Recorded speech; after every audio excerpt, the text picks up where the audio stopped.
This is the DIY Artist Route Podcast, a journey into what it takes to take your work to new people, build your tribe of superfans, and growth farm your project to success in a variety of realms.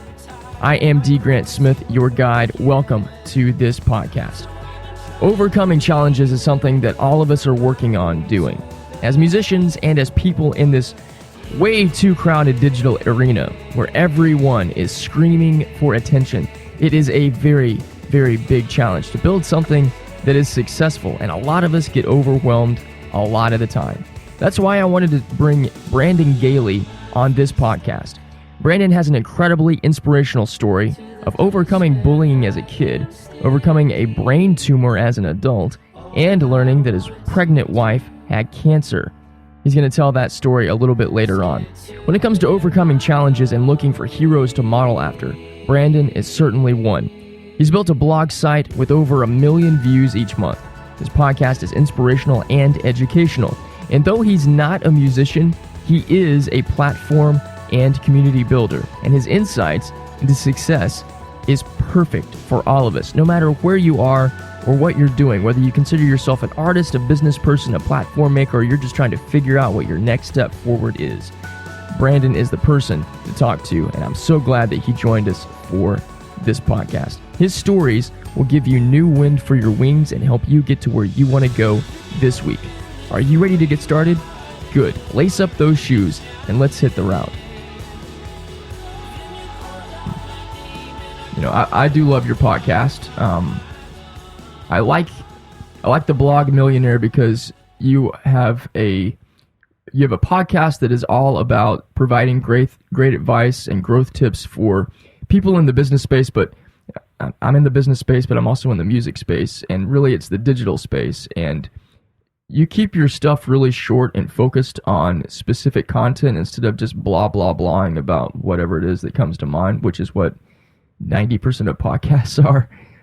So you really get down to business, and you make the most of the time. And so I wanted to connect with you and bring your specific insights into the stuff that we do. So thanks for being a part of this. You're welcome.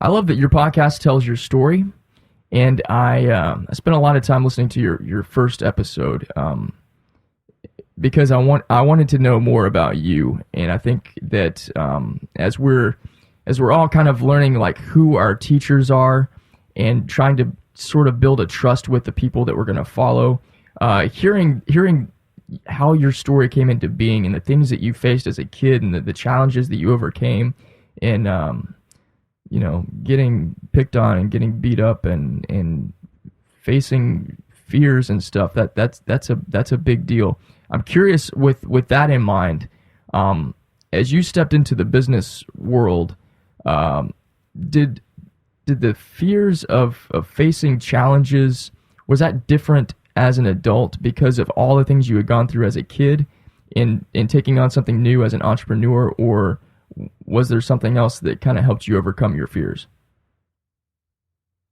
Well, as a kid, you don't have enough time to reflect on different failures, and everything is just at the moment, and there doesn't seem to be a way of thinking about it to where you can say, okay, I'm going to get beyond this, and then things are going to get better, and so on.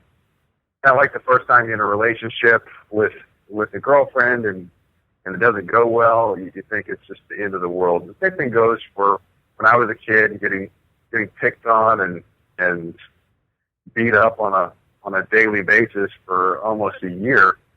I couldn't see beyond that, and that's why it took me to a dark place, and it had suicidal thoughts, and really getting to the point where I just wanted to end it all because it was just a miserable life, and I didn't know that life would go on, and this would eventually pass.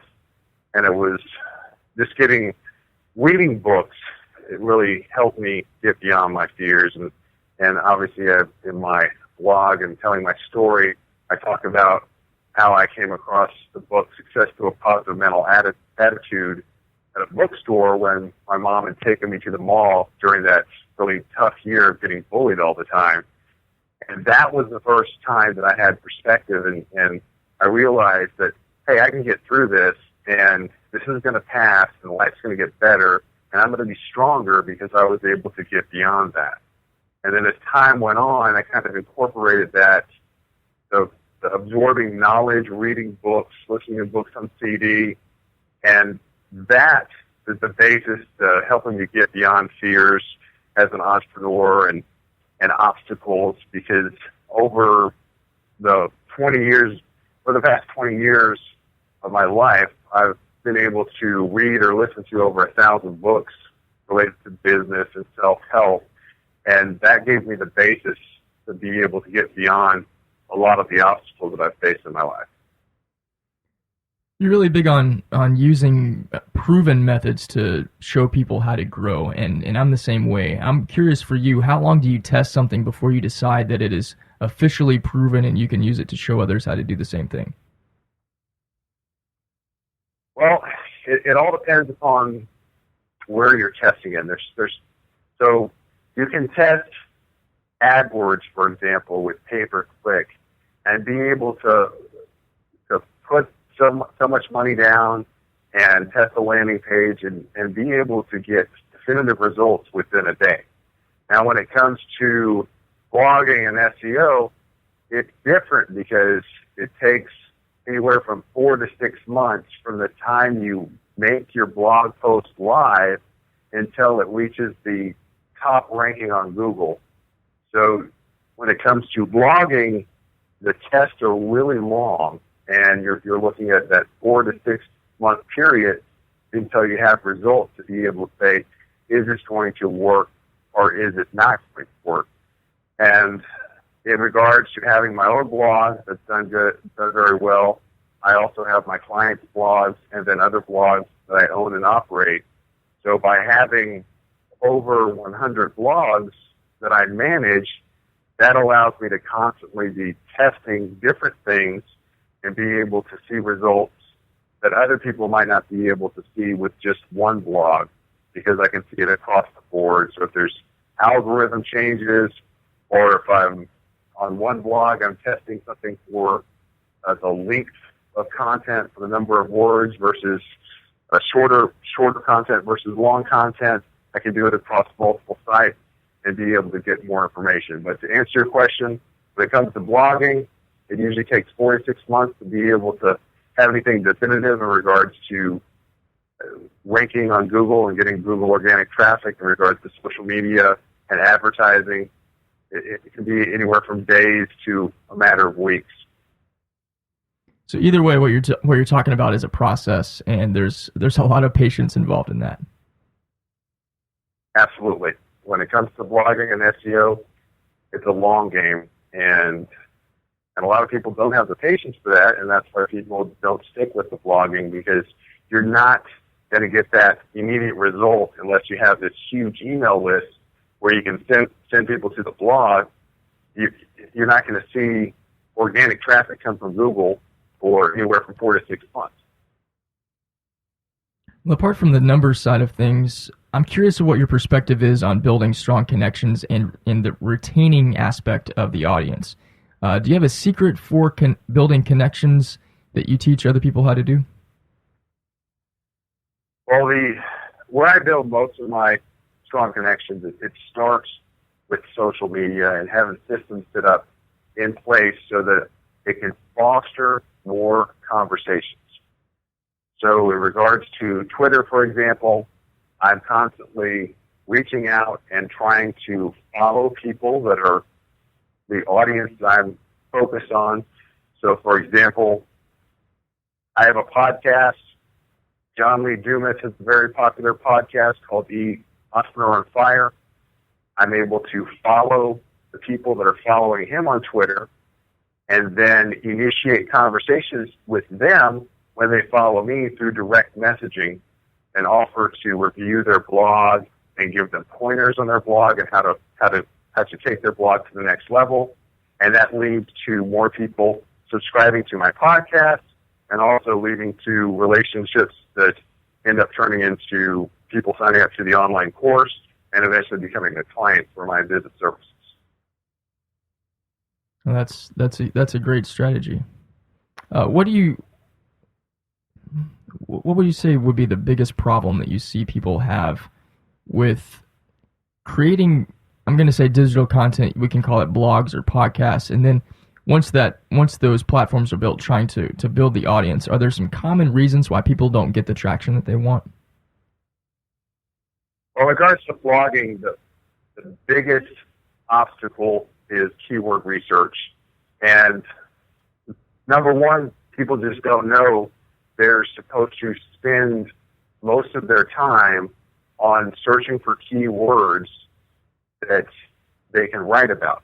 Number two, they get frustrated because it takes time to learn it. It's nothing that you can just do overnight. It takes a couple of weeks of hard work to figure out how to identify the keywords to write posts on that will rank in Google. Because at the end of the day, most people starting out with a blog, they don't have enough authority with Google to be able to rank for a lot of terms.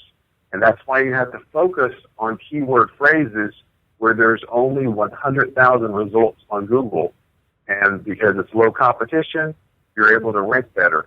So that's usually what happens is people just write on topics that they want to write about, and those topics are usually the popular topics that everyone is competing upon. And what happens is they'll spend a couple of months writing blog posts, time goes by, a year goes by, they're getting no traffic, they get frustrated and they stop, and they never learned anything about keyword research. So I'd recommend anyone listening to take the time to master keyword research, and that will lead you to have success with your blog. I guess that's also on the subject of knowing how would you quantify the keyword research in with knowing what your audience is tuning into you for? Well, it's in the music industry. Let's say you're specifically focused on a certain niche that you're going after, or you play guitar and you want to teach people how to play guitar. You can do searches on SEMrush, which is a keyword tool, and you can type in guitar lessons, and then it's going to show you hundreds or thousands of different keywords that people are actually searching for in Google, and it'll tell you how many times they search per month, and also how many other pages are competing for that term. So it's pretty simple when it comes to searching. You just type in keywords that are related to your niche, and a lot of times you can just start with the root word being guitar, and then you can see all the different variations that people are searching, and then you can dig a little deeper and go into guitar sheet music, and then find your keywords that you have content about that you can easily write something interesting about that doesn't have the competition, and then you put them into your planner for writing blog posts. That's a really good suggestion, Brandon. And it's also important for musicians to know what their niche is instead of the big blanket stuff. No, that's a really good idea. One more question as it pertains to let's call it websites instead of, well, no, we'll stick with blogs. That's fine. What would be two simple things that someone can try right now to improve the reach on their blog or their website? Well, I'd start with looking at analytics. So when it comes to analytics, the best software to use is Google Analytics. It's completely free. All you need to do is sign up to Google Analytics and then copy a piece of code, put it on your blog, and it starts tracking everything. Now, if you have analytics in place, you go in there and you look at the pages that are being visited the most through Google.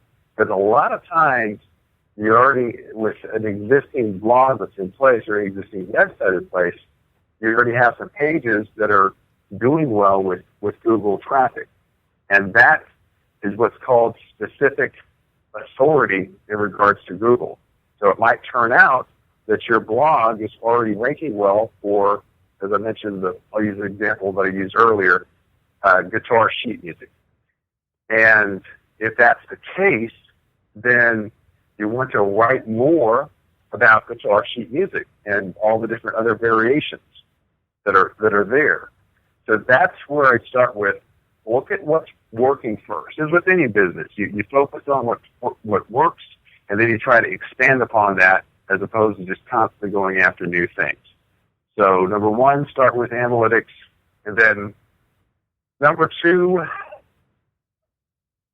I go back to the keyword research and identifying your topics, and then being sure to just have a system in place where you're doing one blog post per day. Because if you're doing one blog post per day, what's going to happen over time, it's going to give you more information in your Google Analytics. And so 6 months from now, at one post per day, that'll be 180 posts that will be getting data from Google Analytics that you can see. Out of those 180, there's 20 that are getting traffic. Let's try to write on more topics related to those 20 because that's what's working. So the final takeaway is, number one, look at your Google Analytics. Number two, try to write one post per day. I want to talk a little bit about the challenges that you've faced as an adult with your brain tumor and everything. With overcoming everything that you've done, Brandon, you could keep all the stuff that you know and all of these secrets to yourself, and you could be completely exclusive when it comes to being a growth expert. But instead, you share this information and you teach others how they can grow their platforms. Why is it that why do you give away knowledge instead of keeping it for yourself? Well, I think that's one of the things that a lot of new businesses and new entrepreneurs make a mistake with, is that they feel that they have this knowledge, and if they write about it or they talk about it on their podcast, that someone else is going to take their idea and run with it, and then they're not going to be able to have a business.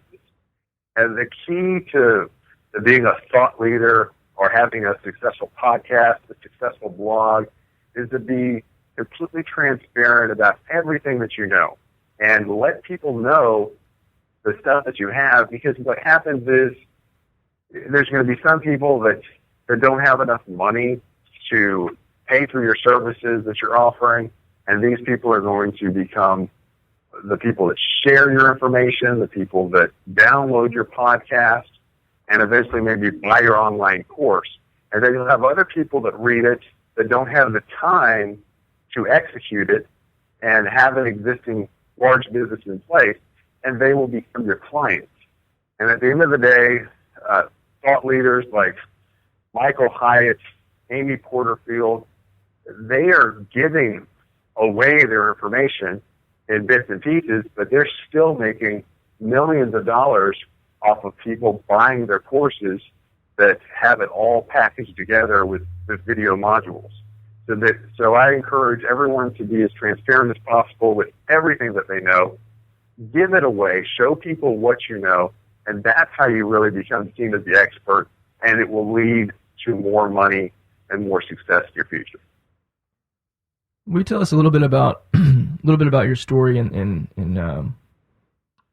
I asked you a little bit about your early days when you were a kid and the challenges you faced there. But as an adult and dealing with your tumor, will you tell us a little bit about that? Well, I was having great success in my 20s, and I had several seven-figure plus companies. And then as I was approaching 30, I started to have this different health problems pop up left and right, and it started to get worse and worse. And I resigned as the CEO of the company that I was running at the time, and I ended up moving to Europe. And it was almost kind of like a dog sensing the future doom that's coming. and I wanted to get away because I didn't want to be around all the people that I knew and see them watch me kind of fall away into an abyss.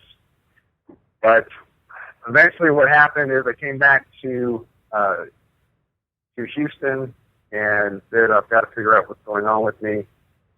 And my heart ended up having problems, and while I was in the hospital for about 10 days after they looked at my heart, and they said that there's something going on here that's causing his entire body to fail. And that's when they found a small pituitary tumor that was secreting. And fortunately, they were able to seal it up without having to do surgery, but the effects had damaged my ability to sleep restfully. And the doctors told me that if they don't figure out how to get me to have restful sleep, that I'm going to die in 2 years because of the problems that I'm having with all of my endocrine system, my cardiovascular system, all caused from my brain's inability to get restful sleep. So long story short, I was able to find a doctor that did some experimental therapy. I got the right types of drugs, and then in addition to that, came up with a sleep schedule to where I would be sleeping for 12 to 13 hours a day because I wasn't able to get, my sleep was being disrupted every couple of minutes. So the hypothesis was if we can make it sleep longer with less restful sleep, then maybe he'll get enough sleep for his body to recover. Once I started doing that, 3 months later, the mental and physical disabilities started to go away. And unfortunately, during that same period of time, my wife got diagnosed with stage 3 breast cancer while she was 5 months pregnant. But everything happens for a reason, and the doctor that was able to get me to be able to sleep so that I could be mentally capable of being there for my wife, it just, that allowed me to be there where the doctors were giving her a diagnosis and having to make really important decisions about what to do choosing between my wife, my unborn baby, and we were able to get through everything. Our baby was born healthy, and then 3 months after that, my wife was cancer-free, and she's been so far cancer-free since.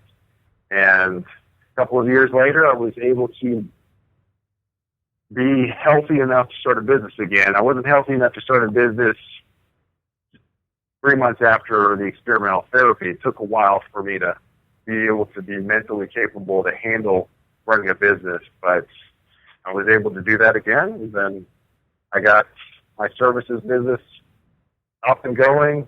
They got into the blogging, and then here I am. Wow. Holy cow, dude. Like, wow. Well, congratulations on that on every front that I can say congratulations on. That's an incredible story. Yes, I'm just happy that it ended well, and as I mentioned earlier in the program, all those books that I read and about staying focused, staying positive, dealing with crisis, it just prepared me for that moment where this 1 year period with being, I was told I had less than 2 years to live. My wife was told she had less than 2 years to live, all while being pregnant with her first child. It all preparing yourself mentally by absorbing knowledge is very important, because at some point, pretty much all of us are going to be faced with a serious obstacle in our life, and you want to be ready for it, because when shit hits the fan, you can't just all of a sudden go grab a book and start reading it. So I recommend everyone spend that time. And today, it's when I was 10 years ago, it was all about books on CD. If you don't have time to sit down and read a book. Now, with podcasts, You don't even have to buy anything. You can just go up to your phone and do searches and just go down the top podcasts in different industries, and you can find people that are constantly teaching about everything that you can think of, from business to success to overcoming obstacles. It's all there. Take your time to absorb knowledge, because they'll pay off when it comes to obstacles in life, obstacles in business. They'll make you stronger, and that knowledge will lead to success. Man, that's awesome. I talk a lot about on this platform and on my platforms about being uncommon and doing the uncommon thing, and preparation is one of those things that kind of comes into the uncommon route, because it's exactly what you said. Most people will wait until there's a problem before they decide they're going to do something about it, or they'll wait until there's something that is about to take them out before they make the decision to do something to prepare for, at that point, something that's eventually going to overtake them. But staying focused, staying positive, very two big priorities to have. And then, yeah, doing the work now to prepare yourself for facing serious obstacles. I'm curious, man, with everything that you've been through, I would imagine that you have a real short list of excuses that you're willing to accept from people when they start telling you why they can't do things. Is that right? Yeah, for me, it's just, there's so much gratitude that I have for what I have today. And when I was in my 20s, I wasn't like that, because I experienced being bullied, and that helped me appreciate certain things. But when your life and the possibility of losing your first child and losing your wife and all at once, it really makes you be grateful for everything that you have. So when I was finally able to start my business again, even though my business today is nowhere near the size of business that I had with when I was in my 20s, having a company with 100 plus employees, I'm so grateful for everything that I have. Every day that I can wake up, be able to have a business that brings in income, that supports my family, to be able to record a podcast, to have a blog. I don't look at excuses anymore, because if you have gratitude, it kind of keeps you from making excuses, because life is short, and you've got to take advantage of every moment that you have. And personally, I don't spend a lot of time around people that are constantly making excuses. I don't try to convince them.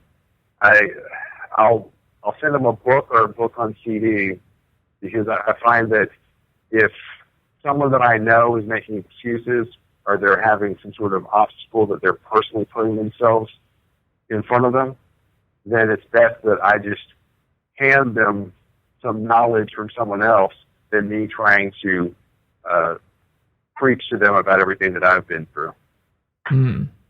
That's good wisdom, man. One more question for you. You talk about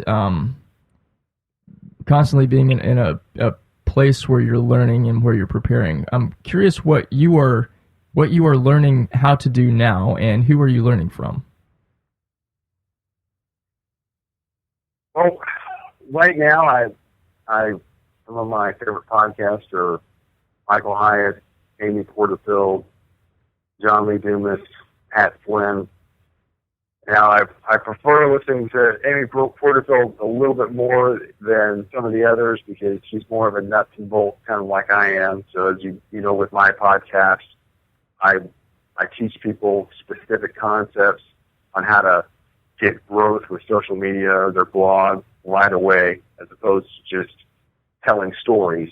So I enjoy listening to stories, but I enjoy more listening to podcasts where they're teaching these specific elements.